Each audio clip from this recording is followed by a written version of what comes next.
Hello everyone, welcome to my YouTube channel keep learning with Vidya. तो जैसे कि हम 20th सेंचुरी इंसुलिन थेरेपी ये हम कर चुके हैं, तो आज हम करेंगे साइकोलॉजिकल अप्रोचेस। ठीक है, तो साइकोलॉजिकल अप्रोचेस क्या है? Psychological view point stress that there were so many emotional problem that could not be attributed to any organic disorder. तो ये साइकोलॉजिकल अप्रोचेस ने किस चीज़ के ऊपर कहा, किस लिए हमने ये अप्रोचेस दी कि जो इमोशनल प्रॉब्लम है ना हमारी, वो किसी एक चीज़ की वजह से नहीं है, बहुत सारी चीज़ें हैं, वो क्या क्या हो सकती है। तो दीज अप्रोचेस एम्फेसिस ऑन, तो ये अप्रोचेस किस किस के ऊपर एम्फेसिस करती है? Psychological, interpersonal, social, cultural factor in explanation and the treatment of abnormality, ये हम इसमें पढ़ेंगे। तो फर्स्ट हमारी क्या है, तो हमें सबसे पहले अर्ली अप्रोच करनी पड़ेगी कि सबसे पहले क्या था। सो अर्ली साइकोलॉजिकल अप्रोच, इसमें कुछ ज़्यादा नहीं है, आप इसको खुद पढ़ना, मैं इसमें बता देती हूँ कि इस पर क्या चीज़ है। तो जिस तरह से पहले जिस पर्सन को मेंटल डिसऑर्डर होता था, तो पहले उनके साथ बहुत बुरा बिहेव किया जाता था, जो हम पीछे चीज़ों मैंने आपको पहले बताया है। लेकिन अब क्या हो गया था, अब उनके प्रति थोड़ा सा केयर होनी शुरू हो गई थी। ठीक है, और जो पेशेंट होते थे उनको क्या सोशली इंट्रैक्शन भी शुरू कर दी थी। और ये 3-4 साइकोलॉजिस्ट के नेम हैं, इन सब ने मिलके जो है एक क्या क्या था, mental hygiene movement will lead into asylum reform in Europe and America. Asylum होता है कि जहाँ पर मेंटली डिस्टर्ब लोगों को रखा जाता है, एक हॉस्पिटल, ये इन लोगों ने वहाँ पे रिफॉर्म कर दिया था। ठीक है, in early Europe the middle age mentally ill and the mentally retarded commonly called as lunatic and idiots. पहले ना उनको बहुत बुरा बिहेव भी किया जाता था ऐसे लोगों के साथ, और उनको पागल कहा जाता था, बेवकूफ़ कहा जाता था। लेकिन अब उनके प्रति जो है थोड़ा सा केयर, मार्जिनल केयर जो है शुरू हो गई थी। ठीक है, so disturb behaviour was consider to be the responsibility of family rather than community और द स्टेट। तो जो ये डिस्टर्ब बिहेवियर है ना, इसके लिए रिस्पॉन्सिबल किसको मानते थे कि जो फैमिली है वो रिस्पॉन्सिबल होगी, लेकिन कम्युनिटी या कोई वो नहीं। ठीक है, फिर इन 1670s में क्या हुआ, इंसेन असाइलम वर एस्टेब्लिश्ड, जहाँ पे सिर्फ और सिर्फ मेंटली डिस्टर्ब लोगों को रखा जाता है, वो भी एस्टेब्लिश होने लगे। और वो कैसे थे, एक गोडाउन्स की तरह होते थे, जैसे कि warehouse. But as 19th century the moral treatment movement lead to improve the condition in the list सब मेंटल हॉस्पिटल। ठीक है, उसके बाद जो है 90s में क्या होने लग गया कि कंडीशन थोड़ी और इम्प्रूव हुई, और हॉस्पिटल्स में भी जो इनका ट्रीटमेंट है उसमें भी काफ़ी इम्प्रूवमेंट आया। तो founded on the basic respect of the human dignity and the believe the humanistic care would help to relieve mental illness, moral treatment reform efforts were instituted by leading mental health professionals of the time. अब क्या हो गया था, इसमें काफ़ी improvement आनी शुरू हो गई थी। अब जो प्रोफेशनल्स होते थे, अब वो ट्रीटमेंट करने लगे। ठीक है, अब मिडल ऑफ द 18, अब इसमें क्या हो गया, इसमें एक ने आर्ग्यू किया था, डॉर्थिया डिक्स ने आर्ग्यू किया था कि जो मेंटल ट्रीटमेंट है, hospital was to be more human and the more economic than caring for them, कि जो अगर हॉस्पिटल में उनका ट्रीटमेंट किया जाए वो काफ़ी ज़्यादा इकोनॉमिकल है। ठीक है, लोगों की मदद के बजाय। She urge that special facility to be provided house mental patient, लेकिन जो घर पे भी पेशेंट है उनके लिए भी स्पेशल फैसिलिटीज़ अवेल होनी चाहिए। The creation of large institution for the treatment of the mental patient lead to the development of a new profession of psychiatry। अब इस तरह से जो मेंटली डिस्टर्ब लोगों का ट्रीटमेंट होने लगा, इसने एक नई चीज़ को जन्म दिया जिसको कि हम कहते हैं साइकेट्री। ठीक है, by the middle of the 80s अब क्या हुआ था, superintendent of asylum of the insane were almost always physician who were experienced. अब बस इसमें मैं यही बताऊंगी, अब आप इसको खुद पढ़ लेना कि अब जो इसमें सुपरिटेंडेंट होते थे वो ऐसे होते थे कि जिनको एक्सपीरियंस होता था ऐसे लोगों के साथ रहने का जो मेंटली डिस्टर्ब होते थे, ऐसे लोगों के साथ रहने का जिनको एक्सपीरियंस था, उन्हीं से ही ट्रीटमेंट करवाया जाता था। ठीक है, अब इस चीज़ को ऐसे लेने लगे थे कि ये भी और बीमारी की तरह ही है। ठीक है, तो और एक association of medical superintendent of America institution for the insane which letter become the American psychiatric association.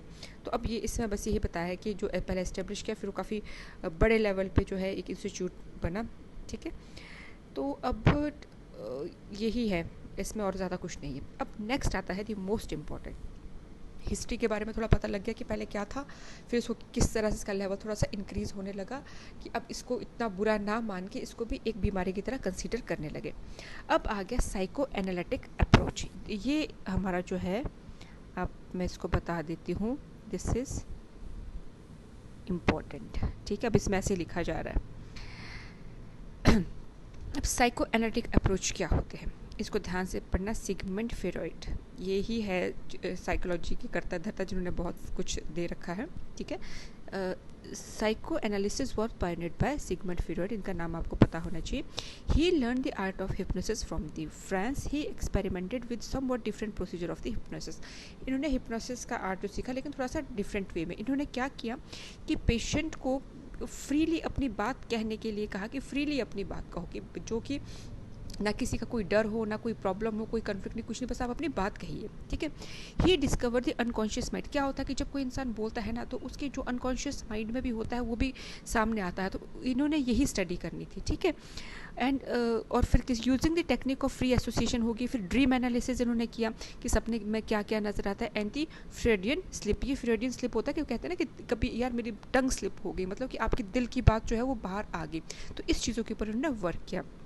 Freud emphasis on internal mental process, इन्होंने एक इंटरनल मेंटल प्रोसेस के ऊपर किया और चाइल्डहुड एक्सपीरियंस के ऊपर ही वर्क किया।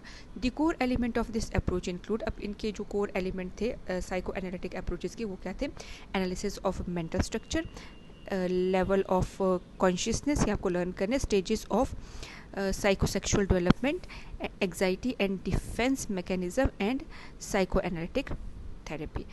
अब ये है, अब इनको हमें कैसा करना पड़ेगा? डिटेल्ड स्टडी करनी पड़ेगी ये पांचों पॉइंट को, और ये काफ़ी इम्पॉर्टेंट चीज़ है। तो चलिए मैं आपको बता देती हूँ, जितना इजी वे में मुझसे हो सकता है उतना इजी वे में मैं आपसे शेयर करती हूँ। अब क्या करना है? एनालिसिस ऑफ मेंटल स्ट्रक्चर जो हमने फर्स्ट चीज़ पढ़ी है, इसमें आप रीडिंग खुद करना, मैं इसमें समझा देती हूँ कि इसमें क्या लिखा है। तो एनालिसिस ऑफ मेंटल स्ट्रक्चर का जो ह्यूमन साइकी है ना, वो 3 चीज़ों से बनी है। किस चीज़ से? Id, ego and super ego. आपने इसको फर्स्ट ईयर में भी पढ़ा होगा। ठीक है, ये हमारा जो क्या है, हमारा एटीट्यूड है, हमारा बिहेवियर, ये इन तीनों चीज़ों में हमेशा कुछ ना कुछ कन्फ्लिक्ट रहता ही रहता है। इड क्या है? इड हमारी अनऑर्गेनाइज्ड है। ठीक है ना, हमें नहीं पता कि किस टाइम इड होती तो बचपन से ही पैदा होती है, लेकिन वो किस टाइम ऑफ पीरियड पे कहाँ पे रिएक्ट कर जाए। ठीक है ना, तो इड का क्या है? Passion related to our sexual and the aggressive drive. Id होता है कि मुझे अभी चाहिए, इसी वक्त चाहिए, चाहे कोई रूल टूट रहा हो, चाहे कोई हर्ट हो रहा हो, दैट इज इड। और इड हमेशा क्या है? सेल्फिश है। ठीक है, it's strive for the immediate, यही मैंने आपको बताया। The energy within the id, वो कौन सी एनर्जी यूज होती है? लिबिडो एनर्जी इसमें यूज होती है। It has its own characteristic way of processing information, cognitive style refer as a primary process. The thinking pattern of id are illogical होगी, irrational होगी, emotionally immature होगी, और purely selfish होगी। कि वो ऐसे, जैसे छोटे बच्चों का एक एग्जाम्पल हमेशा से आता है कि छोटे बच्चे को जब फीड करना होता है, वो रोता है, कुछ भी करके उसको फीड चाहिए चाहिए। तो ठीक है, तो इसका एक बहुत ही पॉपुलर एग्जाम्पल है, तो वो एक इड है, सेल्फिशनेस है।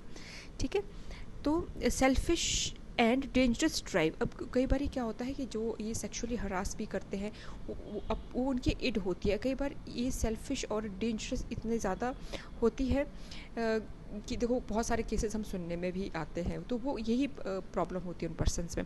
लेकिन एक चीज़ और है, जो सेल्फिश और ये डेंजरस ड्राइव है ना, it do not go unchecked. ये कोई ऐसी नहीं है कि भाई अभी मन किया तो और वो चीज़ कर भी ली, नहीं, ये अनचेक्ड नहीं रहेगी, ये हमारे अंदर की ही बातें चल रही है सारी। ठीक है, तो उसके बाद क्या आता है? इड को कौन चेक करेगा? ईगो, हमारी ईगो। ठीक है। Ego, we must find way to meet our basic need without offending everyone around us. Ego कोई ना कोई रास्ता निकालेगी कि कोई किसी और को परेशानी ना हो और इसका काम भी चल जाए, इड का भी काम निकल जाए और कोई किसी को कोई परेशानी भी ना हो, कोई रूल भी ना टूटे, कोई हार्म भी ना हो। The ego operate according to the reality principle and cognitive operation. The ego are characterize by logic. बस आपने ध्यान देना, जो इड है वो इलॉजिकल है, ईगो हमारी रियलिटी प्रिंसिपल पे काम करती है और ये लॉजिकल भी है। Reason and are refer to the secondary process. तो इट हो गया हमारा प्राइमरी प्रोसेस, ये हमारा सेकेंडरी प्रोसेस है। Ego tries to resolve conflict between the demand of the id within the permitted boundary of the super ego. अब ego का यही काम है कि इट ने बोला मुझे अपनी कार 150 की स्पीड पे चलानी है, लेकिन सुपर ईगो कह रहा है कि नहीं, किसी की इस कार की वजह से डेथ हो सकती है, हार्म हो सकता है, किसी को लग सकती है। अब बीच में आ गया ईगो। ईगो क्या करेगा कि इड की कार भी चल जाए और सुपर ईगो की जो टेंशन है वो भी ख़त्म हो जाए, तो बीच का रास्ता निकालेगा। आई होप आपको ये इड, ईगो और सुपर ईगो, अभी सुपर ईगो के बारे में आपको बता देती हूँ।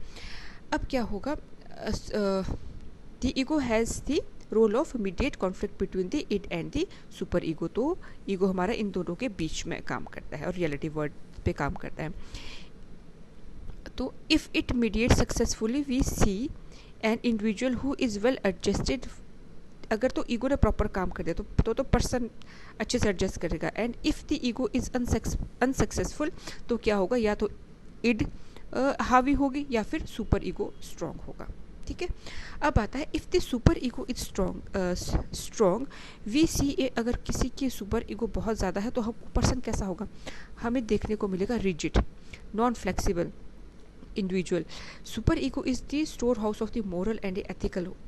बहुत ही एथिकल जो कि पेरेंट्स के द्वारा दिए जाते हैं, टीचर के द्वारा दिए जाते हैं और कल्चर के द्वारा दिए जाते हैं। It also refer to the consequence of the psyche. It operate according to the moral principle. When we do something wrong, ethical and the moral standard are violated, super ego generate guilt. अब मान लो कोई superstitious होता है, मतलब बहुत ही ethics वाला, अगर वो कुछ गलत कर लेता है तो फिर उसको गिल्ट भी होता है। ठीक है। आई होप ये अब आप लोगों को क्लियर होगा। अब आ जाता है हमारा नेक्स्ट, क्या था हमारा, लेवल ऑफ कॉन्शियसनेस, सेकेंड वाला। अब लेवल ऑफ कॉन्शियसनेस में क्या होगा, हमारा माइंड की जो है 3 लेयर्स होती है। कौन कौन सी होती है, कॉन्शियस, नंबर 2 सबकॉन्शियस और अनकॉन्शियस। ठीक है, कॉन्शियस, सबकॉन्शियस एंड अनकॉन्शियस, और इस सबकॉन्शियस को प्री कॉन्शियस भी कहते हैं। फ्रॉइड ने क्या कहा, according to the Freud that part of the mind about which we are aware of, जिस पार्ट के प्रति हम अवेयर है वो हमारा कॉन्शियस माइंड है। ठीक है। और ये according to Freud that part of the mind about which are, ये हो गया, it is a place where ego reside but it is a small part of the mental life. ठीक है, जो कॉन्शियस पार्ट है वहाँ ईगो रहती है और काफ़ी छोटा पार्ट है। प्री कॉन्शियस हमारा क्या होगा, ये हमारा ट्रायल वाला है कि जिसे हम रिमेंबर भी कर सकते हैं और कॉन्शियस में ला सकते हैं। कोई चीज़ लर्न कर ली तो उसके लिए, और वो कॉन्शियस फेज में हमारी आ गई। द लार्जेस्ट सेगमेंट हमारा कौन सा है, अनकॉन्शियस है ना, जहाँ पर क्या कूट के भरी है हमारी इड है, नॉट इजीली रीचेबल, जहाँ तक हम इजीली नहीं पहुँच सकते।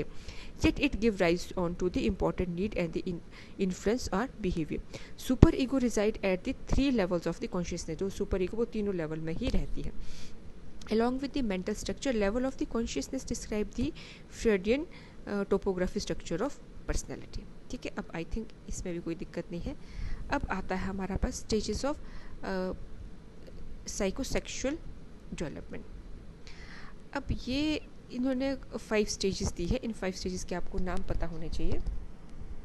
और इसमें क्या कहा था, फ्रॉइड ने कहा था कि बचपन से, अब डेवलपमेंट की बात है तो बचपन से शुरू होगा, कि कुछ स्टेजेस से जो है childhood we passes through a number of the psychosexual stages of the development.